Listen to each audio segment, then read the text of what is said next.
So we're hoping to have a good time. All that to So am say, I. So am I. feel free to jump in and ask questions or whatever. And Right. Yep. So Bill and there's I are just going to do our usual.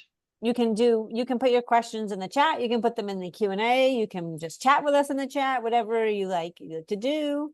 And like I mentioned in the chat, there is the downloadable asset. So you can follow along as we go through each of the presentations.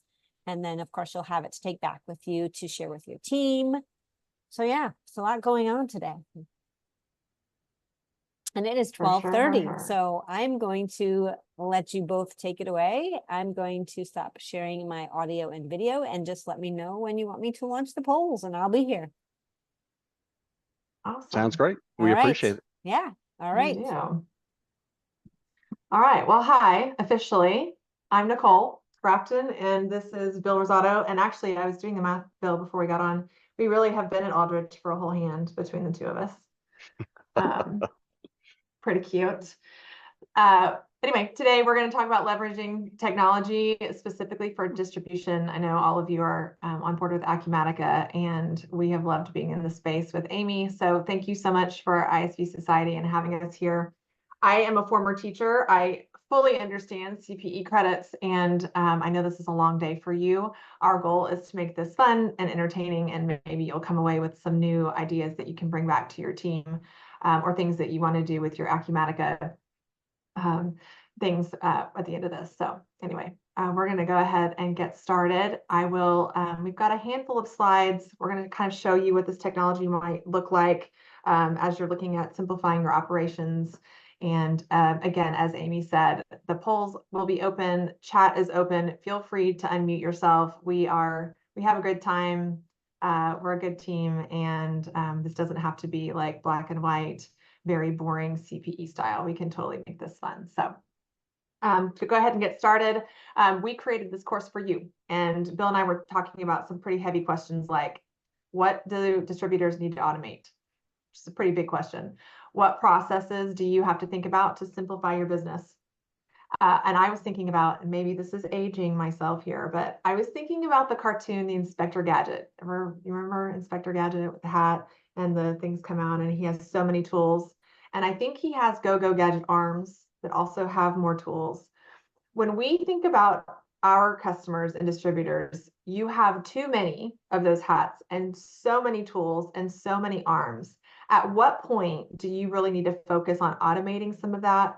And is your automation actually making you more efficient, or are you just adding more and more go-go gadget arms? So we would like to know if there are gaps in your operations that can easily be filled with not just an e-commerce site, which is our specialty, but also things like a My Account page or merging your data into a PIM, which we will cover during this 50 minutes or so. So we want to navigate these challenges of implementing. Maybe you have so many tools with you. What does it look like to implement an e-commerce site? Does that make it simple for you, or is it more for you to manage? Because we don't want that. And by the end of this, you'll have some actionable insights and maybe some practical solutions tailored for you. We're very much about the uniqueness of a distribution business and what that looks like online, because it is different. It's different than us going to Amazon. It's different than us going to Walmart. It's totally different from the back end when we're looking at customer specific pricing, when we're looking at what accounts and shipping and fill to dates look like. So without further ado, here's your first funny poll. If you have an e-commerce site, if you have a website, and it was an animal, what would it be?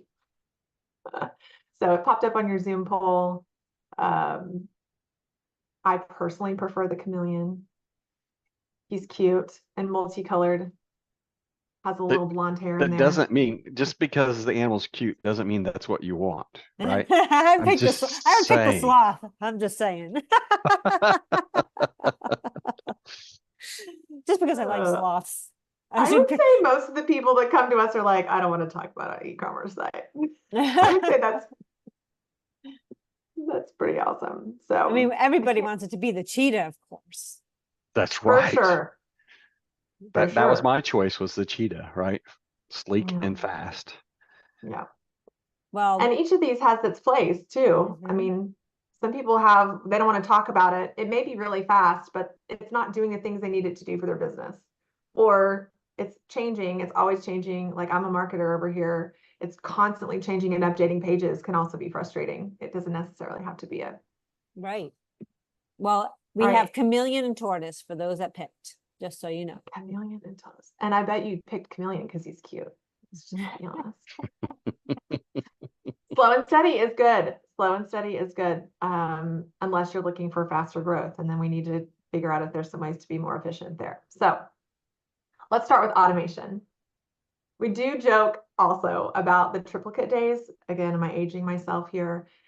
Triplicate where you're taking orders on the counter or people are calling them in and you're writing it in and each part of that triplicate goes somewhere. Or maybe you still do this. Do you mail in checks? Do you have customers mailing you checks? But the honest answer to automation is this is really the key to your business's success. I'm pretty sure you're not using triplicates. If you are, this will be an easy course for you to take ideas from. But these are the frustrations that typically come to us. And you're frustrated because your competitors seem to have figured it out. You see more sales coming in. You might have lost some customers there. For whatever reason, you're looking at their e-commerce site or their businesses, and they seem to have figured out how to automate better than you. Other people come to us and say, we're losing sales. We're not doing our year-over-year goals. I don't know why. It could be a little bit because we have things out of stock. A few years ago, it was likely because of the pandemic.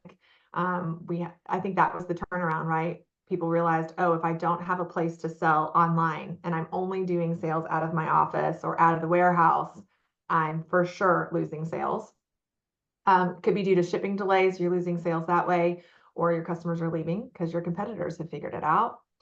And lastly, we'll talk about this at the very end. So if you're struggling with staffing and labor costs, it's difficult to maintain a status quo. You feel like you're on this rotation of hire, fire, hire, leave, lots of vacation time or PTO, and you're constantly like battling this very manual aspect of your business when a lot of that can be automated and save you money and put you on an e-commerce kind of hierarchy there.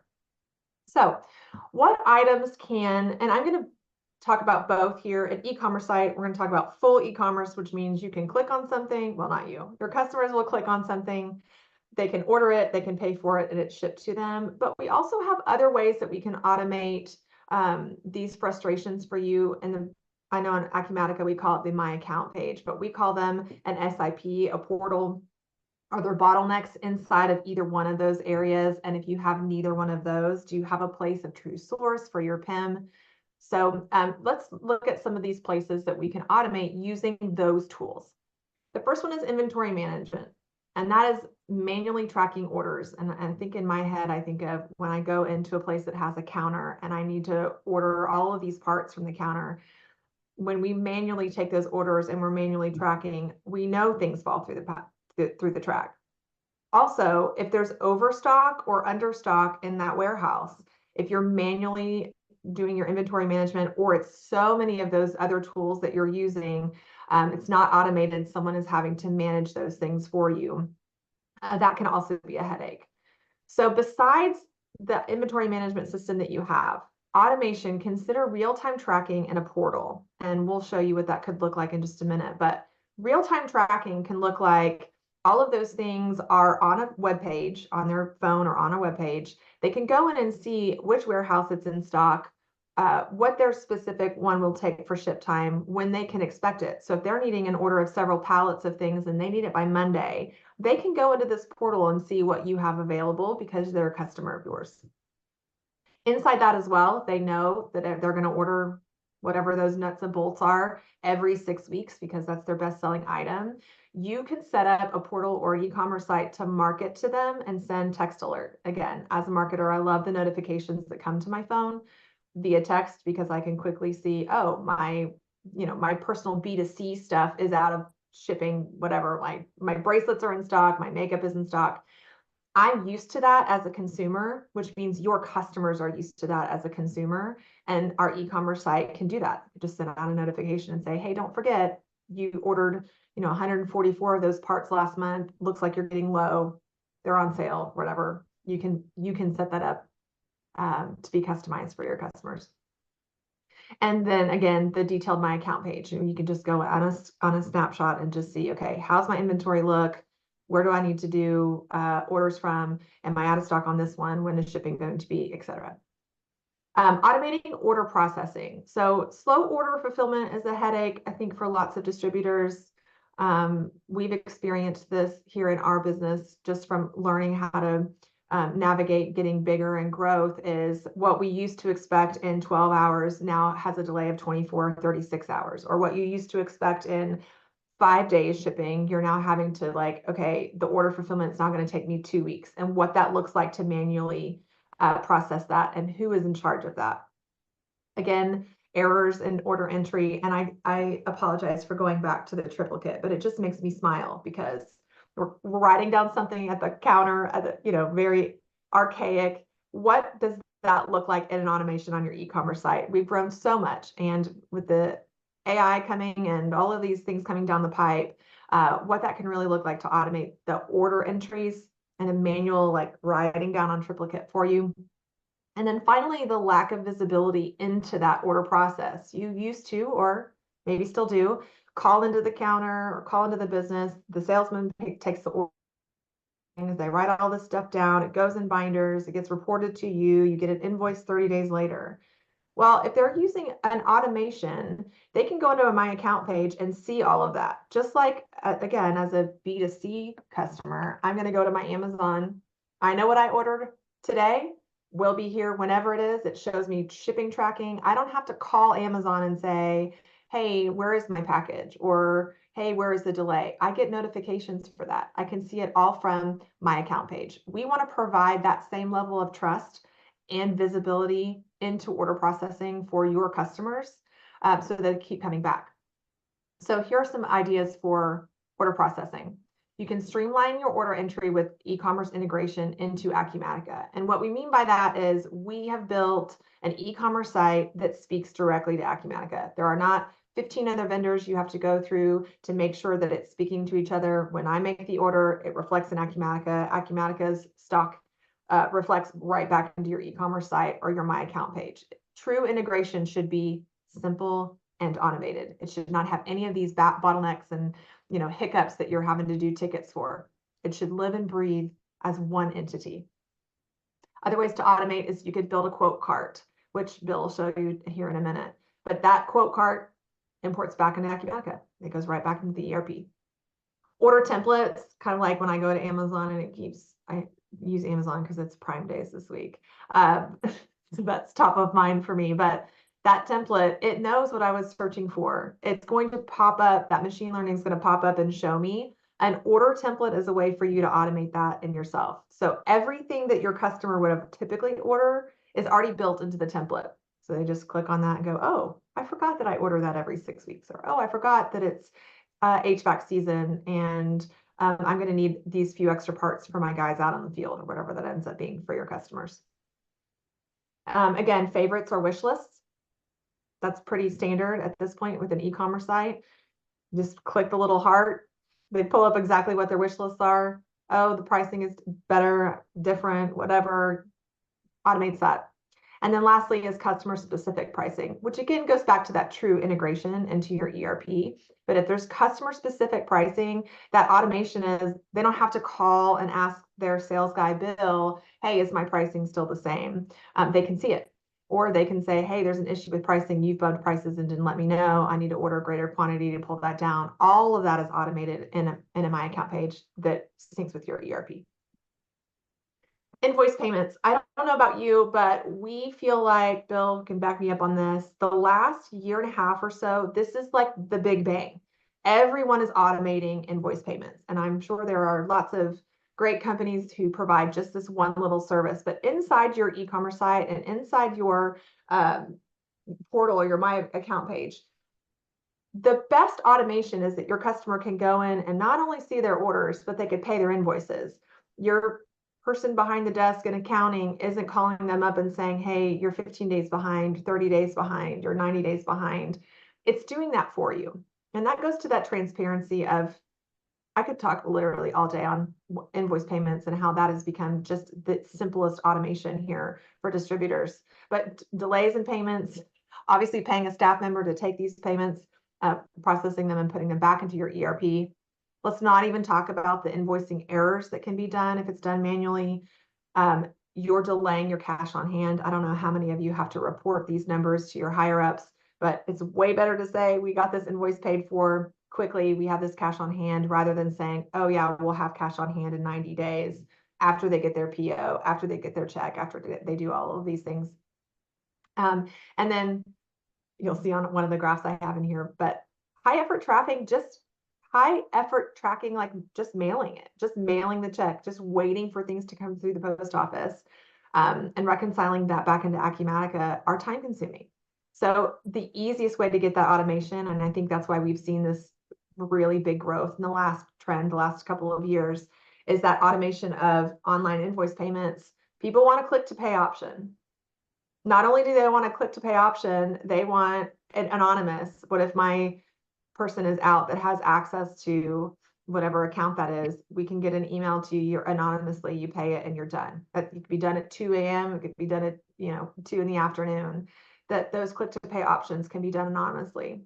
Another thing we've done to automate within invoice payments is that you can send out dunning emails.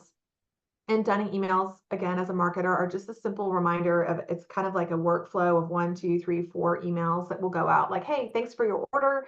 This is your invoice. Here's a link to pay it now. And then in 2 days, you remind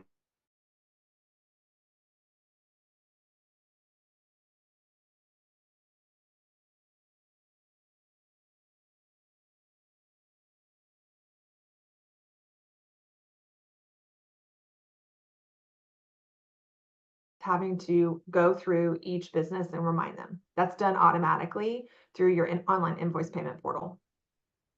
And then lastly is real-time invoices that read directly from Acumatica. There's no delay. It's not like you're waiting for what the pricing should be. It's literally reflecting what your customer will see on their My Account page and what the ERP is saying. So there's no one like having to double check what their order is and what their invoice is. And even on some of those invoices, if there's a coupon or a discount, the automation is now in your customer's hand. They can click on it and be like, oh, I already know we're going to get $100 off that thing. They can go in and split up the invoice. So I really could take all day to talk about invoice payments, but I would say of these 4 places on your screen to automate invoice payments, we have seen the biggest area of growth. And then lastly, I think this is more understood. You know that you're losing customers if you're not being efficient.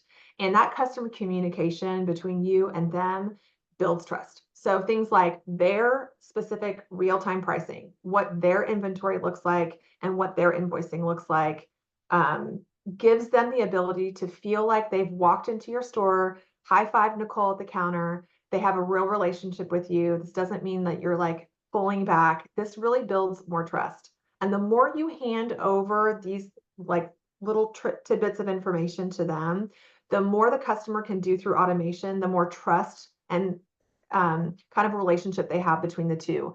I don't feel like we've had a single person say automation has made it less relational. And I think that's a testament to having a good, when we talk about the cheetah, it's fast, but it's also steady when you're looking at your e-commerce sites.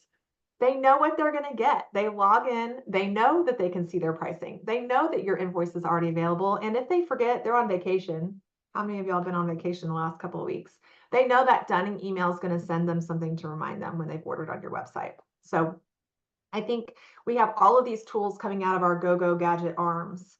We got to put blinders on a little bit and say our main focus is to make sure our customers are happy. Providing these simple tools and like really automating these three areas really provides the best amount of trust for them. So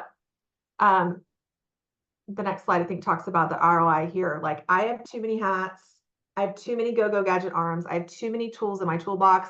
When is the critical point we have to shift from, I want all of these tie-ins and all of these vendors and all of these apps?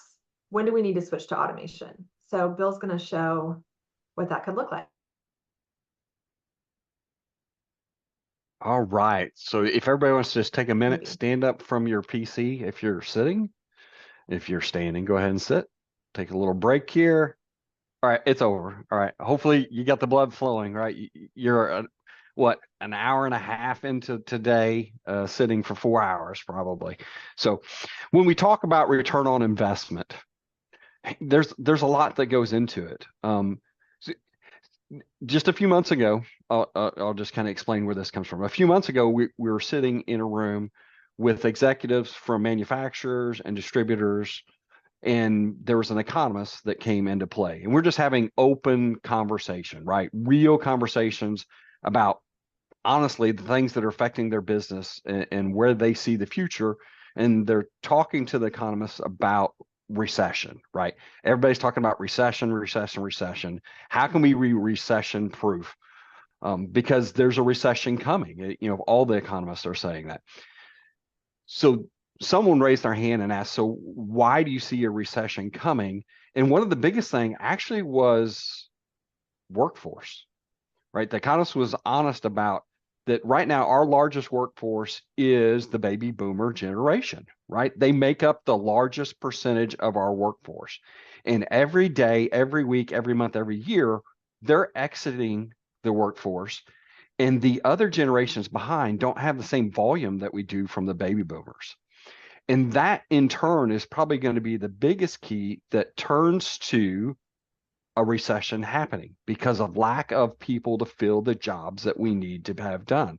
So here are all these manufacturers and these distributors all in place, and they're just like, well, so help me, right? How do we take care of that? And the biggest thing that the economists could see and talk about was automation. So Nicole was spot on, right? As far as automation, right? We've brought it up from the moment we started talking, because we don't and won't have the people to fill all the seats that we need filled in order to get done and achieve what we want to achieve by the end of the day. And not only that, the economists went one step further and said, so it's not just that, it's also the generation coming up. They want to be challenged, right? They don't want to do tasks that are not high value to them and probably not high value to pay them to do, right? They're trained and skilled. They don't want to do just basic tasks. So when we look at ROI, you really have to look at it from an internal standpoint, but it's also an external standpoint too for your customers, but we won't get big into that, right? So the end user automation really helps them too, because they're struggling the same thing as the manufacturers and distributors are, as far as staffing. So they also need tools that are easy to use, but just internally, right? The return on investment, whenever you're adding a customer, a service invoice portal, right? A place where someone can come and it's all automated online for them, right? And it shows them all the information, that my account page, right, that you see, and also all their invoices so that they can go ahead and pay it. So when we look at it, we can toggle, right? So by default, we are looking at 2.5 million, but say we're going to 3.5 million in sales annually. And well, we say we got 500 customers, but let's just say, hey, we only have 400 customers at this point. And then you enter the average wage hourly, right? I guess if you're in California, it's probably higher. If you're in the Midwest, maybe we're talking just a little bit lower, right? As far as that. But then how much time do your CSRs or even your accounts receivable, how much time do those customers spend talking to a customer? Now, a lot of default people say, and they just raise their hand and say, it's 5 minutes. Well, okay, maybe true, right? That as far as actual physically talking to them on the phone was 5 minutes. But what you don't factor in is then what task do you now have to do in order to answer what that call was? So if we think about it, say, let's just double it and say, hey, it was 10 minutes because I talked on the phone for 5. But now Nicole asked me for something, so I've got to go find it and then send it to her. Say it's an invoice, right? She lost an invoice. She needs an invoice. Tom, her manager, is beside himself because she's lost the invoice. So she has to get another copy of it. So let's say it's 10 minutes. What we're not factoring in also is that I was busy doing something, right? Before Nicole decided to interrupt my day, I was in the middle of something. So when you factor in that time too, right, that I've got to stop. Oh, yes, you do, Nicole. Don't pretend like you don't interrupt when Bill is busy and I get that Teams message that you, and I need never it mind. Immediately. Forget it. We'll talk about that later, Nicole. All right. So you also got to think about how much time does it take to get back into, right, doing what I was doing, right? So that your team is doing. And we can leave support customers or calls for support per customer. We'll just leave that at 2, right? We can increase that. I'm sure you've got that person that calls you every day or that person that calls you twice a day, but let's just average it out because some of your customers aren't calling you every day. So we'll just leave it at 2 kind of as the average. And then on the AR team, right, we got it down as 3 invoices per month. So just on a basic portal, you can see that just the return on investment internally of what it's costing your team in order to service a customer is pretty pricey. And then you could see what you could save as far as hiring somebody to do this job. So when you think about it, if I said, hey, you need to hire another CSR, or hey, we're kind of short in accounts receivable, I need to hire another accounts receivable, think about what that is per wage that you would pay them. And then tell me how much time off do they take? How many hours a week do they work? Right? How often do you hire somebody and you're turning? And so turnover is high. So it's hard to fill that position. So when you want and look at automation, this is a way also internally, right, to save money because you can automate it. So for instance, a portal, it could cost you about 15 grand a year, but I don't think I could hire Nicole. Let me ask. Hey, Nicole, would you come take care and do like some CSR work for 15 grand a year? Maybe for a couple months. Oh, No. okay. Yeah. So it's No. hard to find people, let alone if we're talking a full e-commerce and you're just adding this to a part of what you do, because e-commerce brings more what you could save, and say you're spending 30 or 40,000 a year on e-commerce. Can you hire somebody in California for 30 or 40,000? Can you No. hire somebody even in the Midwest for 30 or No. 40,000? So you can actually go to our website. So if you go to aldridgesolutions.com and search up the ROI calculator, just go to, actually, I think it's under the resources, and you can take it. So if you're actually selling Acumatica to your customers, right? So you can take some basic customer information, or if you own Acumatica, right, and you're looking to understand what a return on investment would be to try to automate some of the tools that you guys are manually doing and struggling, right, keeping staffing up and being prepared for the future, right? Where are we going? Automation is the key. And if you take anything away from today, there's a lot you're going to learn. Understand how important automation is to your present and your future of your business. For sure. For sure.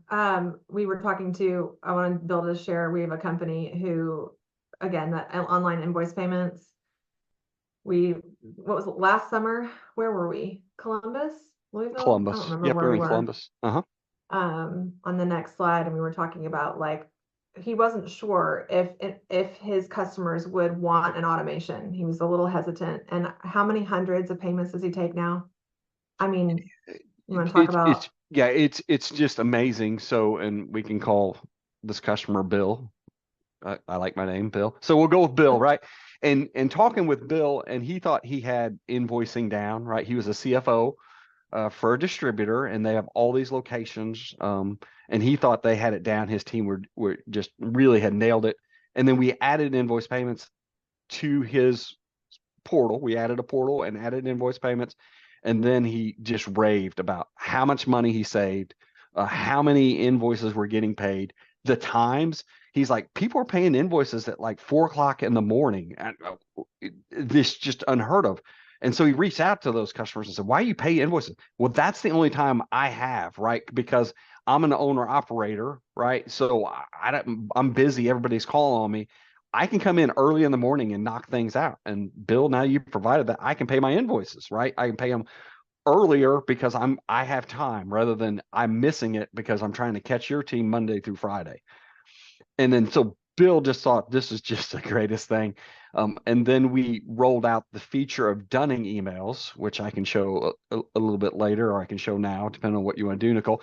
But we added dunning, an automation tool that allowed his AR team no longer to chase down open invoices, right? So they don't have to call Nicole to say, hey, you have an open invoice that's due in 5 days, or to call Nicole back later and say, hey, you have an invoice that's 30 days past due. Are you going to pay this invoice?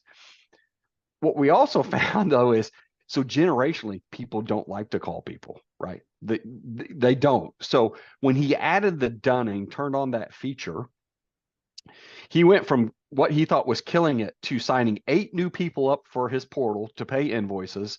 And he did like 80 invoices in the first week of adding it. Yeah, I was gonna say, it was like the On first top week. of We doing just what he- done dunning. Yeah, just because of the dunning and taking that tool and automating it and then freeing his team up to do other things that he needed them to do, than to print a list every morning and call all the Nicoles out there to say, why don't you pay your invoice, right? And it took that tough conversation away, right? People really like that too, right? When you automate things to the point that they don't have to have a conversation with a customer, it can be just a very friendly email that just reminds them that something is due. Why don't you just show, I mean, I'm cool if you just show that now. You Yeah, wanna just show sure. what that could look like? I'll be honest, when the developers were like, we're gonna do dunning emails, I'm like, I don't know what dunning means.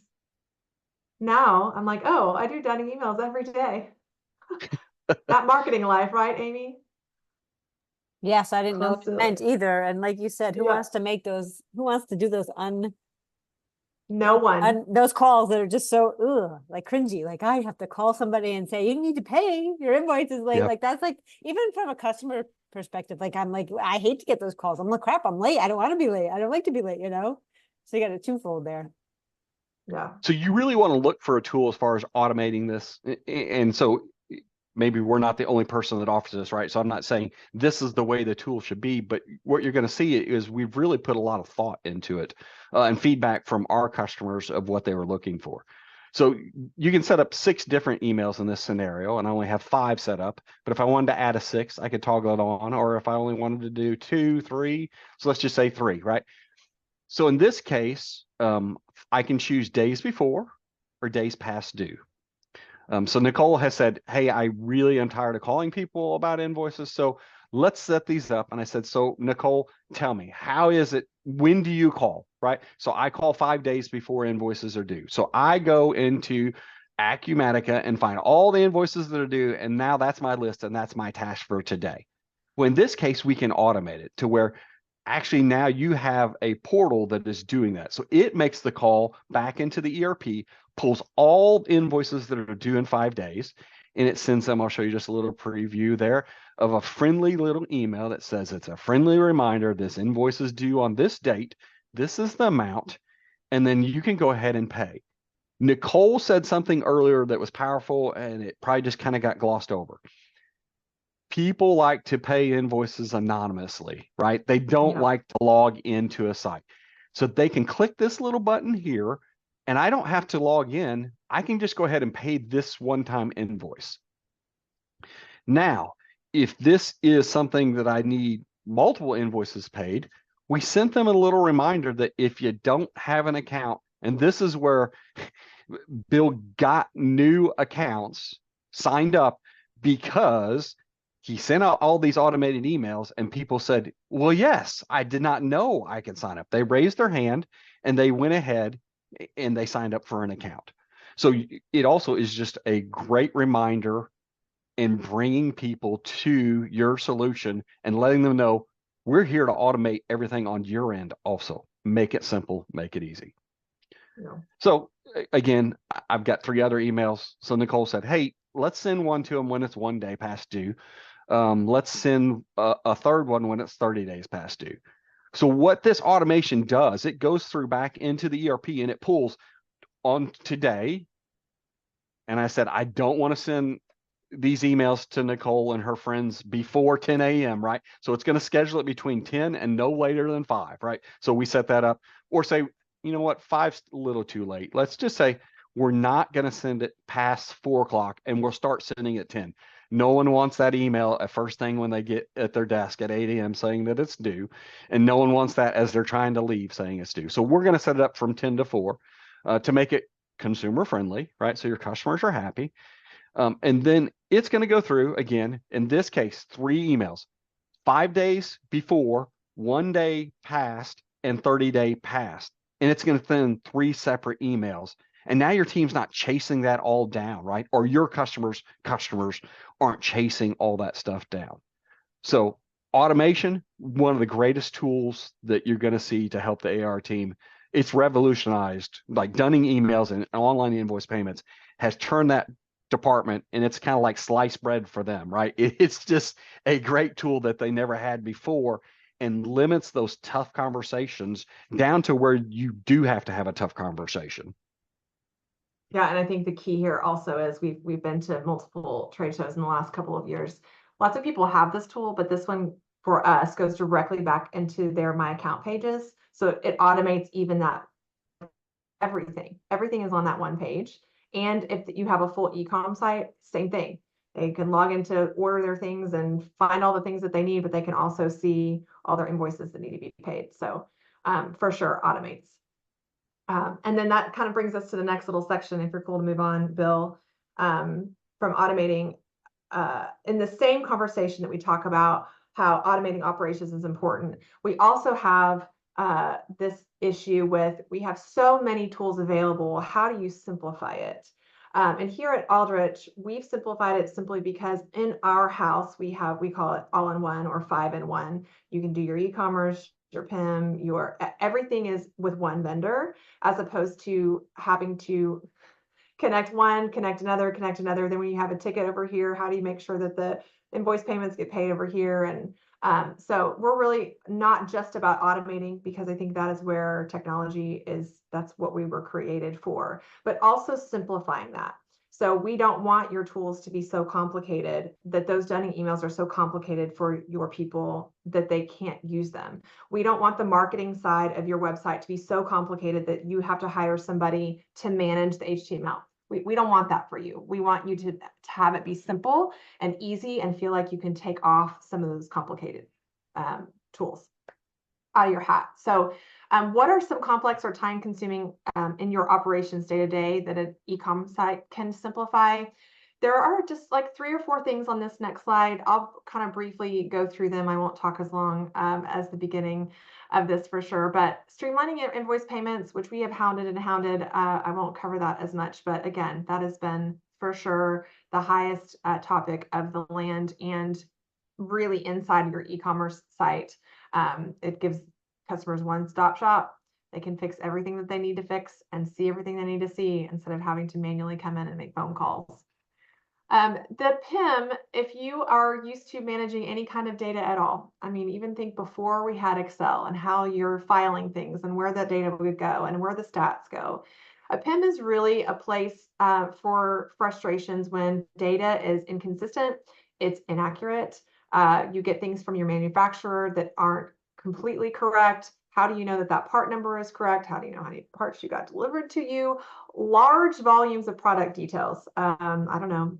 I would guess most of you on the call don't have just 10 products anymore. Some of you have thousands, hundreds of thousands to millions of parts. A PIM is a way for you to simplify and have one true source for that data. So again, we're going from thinking about the most complicated and frustrating parts of managing your data. Not to mention, I just did a teaching session on fail safes here. Not to mention what happens if that gets hacked, or your cloud where it was stored, has an attack and you can't get to your one true source. It's really effective to have a simplification in your PIM. And PIM, for those of you that don't know, is just a product information management. Pretty typical here with e-commerce sites. A centralized system just ensures that there is one single truth of data. It automates that sync between all your sales channels. So again, we're not having to use another bridge and API to go between your ERP and your manufacturer and what you're selling. It's all included on your website. And then that keeps a consistent and accuracy of data. And I will say again, from an expectation of a B2C customer, when I log in to look at a price of an item and then I log back out, like let's say you're booking a flight, I go back to look at the same flight 30 minutes later and the pricing is different, that definitely nicks my trust in the company. And it may not be your fault at all that the customer pricing changes. It may just be that you don't have a way to manage all of this information, but you do not want to lose customer trust in this day and age. That is how your business is built. So using a PIM definitely simplifies that management part. And then business continuity, and Bill will touch on this here in just a second, but disruptions due to office closures. And I joked about this a couple minutes ago, but the pandemic really was busting the door wide open to businesses who have said for a long time, I do not need e-commerce. And if I don't need e-commerce, I surely don't need some place for people to visit online. My customers like to come into the warehouse. My customers like to call Nicole, the saleswoman, up and say, how are her kids are doing. While valuable, we realize that when businesses are cut off from the world, whether that's a pandemic, whether that is the business closed at 5 o'clock and you're Eastern time and someone else is on California time, or what if your one and only outside salesperson goes on a wedding for PTO for 2 weeks? There are real downtimes to our businesses, and ensuring that continuity, simplifying that into an e-commerce site and simplifying that through my account or my portal page really provides for continuous customer care and continuous trust along the way. So I just wanted to put some strategies. Not only do you need to think about automation for your business, you could use hundreds of apps for automation. But when you get in there with your leadership and you're really concentrating on these are really my pain points, this is really what's not working for my business, you also have to pare that down to being really simple. How many vendors do you want to use? How much time do you want to use on tickets when things goes wrong? That sort of thing. So speaking of frustrations, Amy, the next poll, we have a slide for it, but you can put on Zoom so people can answer. But what's your biggest frustration with managing your e-commerce site or your product data or anything really? These are 4 that I came up with, just keeping it accurate. Do you struggle a lot with just having minor mistakes? Does your person in the back office is not very detail oriented? Updating it regularly. How many of you have Mac computers that you get a notification that says your computer hasn't been updated in 363 days? You're like, oh, maybe I should update my product data. Integration is a big one that we get for us, that we feel like the headache is I'm integrating with so many things and it's not done well. There's too many hiccups and kind of bridges there. And then this one's just funny because Bill has no hair. Trying to explain it Again. To my team without pulling my hair out. I don't have to explain it to Bill. He doesn't have any hair to pull out. So Amy. Yeah. What? So it looks like keeping it accurate and updating it regularly are the top 2. No. So one of the big things too is so we know Acumatica that is the point of truth, right? And it makes sense for certain things in Acumatica. But a website, an e-commerce site, there's so much more that you want to have rich data so that people, because your customers are Amazon customers, right? They're Chewy customers. They're out there. You name what business. There is a big B2C company out there doing it. So distributors have to compete on that level. But you don't want to store all that jam up your ERP with data that might end up being printed on an invoice, right? And now 3 items on an invoice takes up 3 pages because you put all this data in one spot. So the PIM allows you to still be able to take data from wherever you're going to get it, right? From your manufacturer, from a third party, from an association, or if you even want to build it yourself, right? Nicole wants to build all her data. It gives her a place to add all her images and stuff. And this is the stuff that's going to feed to our e-commerce, right? So how do we automate that it's always pulling accurate data? That's really what we're looking at. And the next slide, I think Bill touched on a little bit earlier when we were talking about dunning emails, but the quote that I have on the next slide is just that almost a third of businesses spend 11 or more hours managing payments. And this little graph here that just kind of shows from skill level how much an hourly, would pay.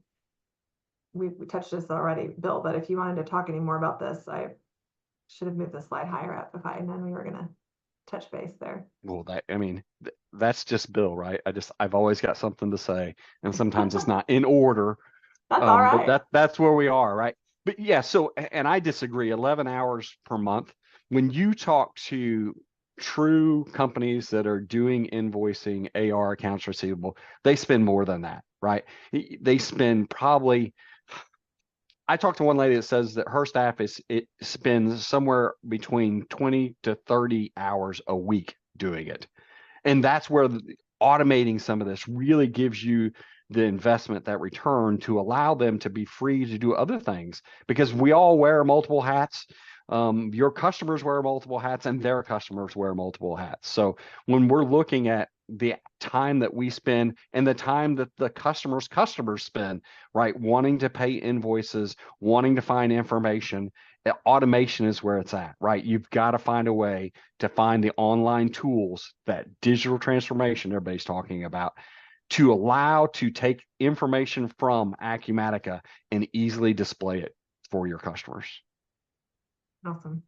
We have about 5 minutes left. I think our next slide, we just wanted to show you inside the e-commerce site what some of those automations look like. So if we don't have questions right now, but if you want to put those in the chat when we're done showing, we just have 3 or 4 so you can actually see what that would look like for customers if you're in here selling Acumatica. And then we will pass it along, Amy. So just wanted to kind of keep some time on there for us. No questions yet, but did you want me to launch your last poll question? Sure. All right. Sure, because it's fun. Yes. Which of the best describes your current invoice processing? Fully automated, partially automated, and manual and tedious. And I would say we have most of the time people coming to us is partially. We don't have a whole lot that are still stuck in the triplicate phase. But just jumping from partially automated using Bill's bill example and taking hundreds of invoice payments within those first couple months, he was like, oh, my customers really do like to just click on there and pay them. They're on there to order their stuff anyway. Might as well just pay the last month's invoice. Made it so much easier for everyone, right? Their bottom line is good. And so. And really, it is also about quote to cash. That everybody talks about quote to cash. From the moment you quote something to it gets purchased, packed, shipped, and then gets paid, those days are costly, right? So how do you have an automation tool to allow your customers to pay you quickly so you put more money in the bank quicker? We had everybody, there was a little bit of everybody in each section. So you got a little mix there. There you go. Well, if you're triplicate, come on over to the dark side. If anything we've learned from today, it's automation, right? I mean, I feel like automation is the key to anything in your business. Automate where you can. That's why these tools are here. That's why these solutions are here, to make your jobs easier. Yeah, and then keeping in mind, right, as we move forward with this AI and technological advances, we also have to be mindful of keeping it simple, because it can get to the point where there's so much quote unquote automation that you're working on all these automations, but you're overwhelmed because you have so many tools. Can a tool do many things in the same kind of way? So this is just a recap up on your screen that we talked about, obviously a lot about invoice payments, your PIM, staffing costs, reducing high effort processing, and then obviously keeping your business open 24/7. And that an e-commerce site is more than just click, add to cart, and pay. An e-commerce site can really provide not just a place to build customer trust and make that clicking easy, but it automates so much, not just for your customer, but for you and your departments there, keeping staffing. And then if you lose a staff member, you already have some avenues within your website that are taken care of. So it's not that like constant push and pull of keeping staff on. So Bill, you have anything else to add? I hate to keep saying automation, but that's where it's at, right? Now's the time to go ahead and evaluate what in your business can you automate, right? Where is that path to really look at what your return on investment can be. So you look at all those different pieces and then you say, this is what we need to do, right? For this digital transformation, for us to, in order to grow as a company and continue to be current with the times, is to evaluate the opportunities that you have. Yeah. And thanks to Amazon and all those other big players out there, making it harder for manufacturers and distributors to get, free shipping or 1-day shipping or get it tomorrow or whatever. Like you're competing against these people. So you really need to find ways to automate, to save money, do that ROI calculator so that you can get at least that benefit. I think the good news there is that as consumers, we expect that. But I would say our customers, our distributors know that they can't get 144 HVAC parts delivered the next day. But they do want to know, oh, it's going to take 20 days for it to ship and get across the country. I need to plan that out before I sell to my customers. And we have yet to see that really take hold. Oh, that's good. So our e-commerce customers are really happy with, they cannot provide next day shipping typically. I mean, we're talking about distributors and manufacturers here. We're not talking about Nicole ordering her stuff on Amazon Prime Day. But really, is there a place you can automate within that e-commerce site that goes, oh, well, not only is it going to be shipped in 20 days, I can pay my invoice on day 21, and then I can reorder because it already remembers that I've ordered that before. So it just makes it easier. Yeah. We're all about that. What is the easy button from Staples? Yes, exactly. Push the easy button. So. If there's any questions, you can put them in the Q&A or the chat. Remember that the worksheet is also in the chat for you to download, and it has a lot of these key questions and key takeaways for you to bring back to your AR team or your CMO or your CRO, your CFO, whoever you want to talk to about getting things automated within your business. So very quiet group. Well, they probably need some coffee now. They do. They probably do. We're halfway through. We're halfway through. It's the way I look at it. We're halfway through. I'm good. Good to keep going. Awesome. Well, we appreciate the opportunity to be able to share our information and hopefully be able to teach somebody something new. Yes. And again, I'll just say the word automation, right? If nothing else, write down automation. Yes, exactly. That is the word of the day. All right. Well, thank you. Thank you so much, Nicole and Bill. All right. Of course. Thank you. Take care.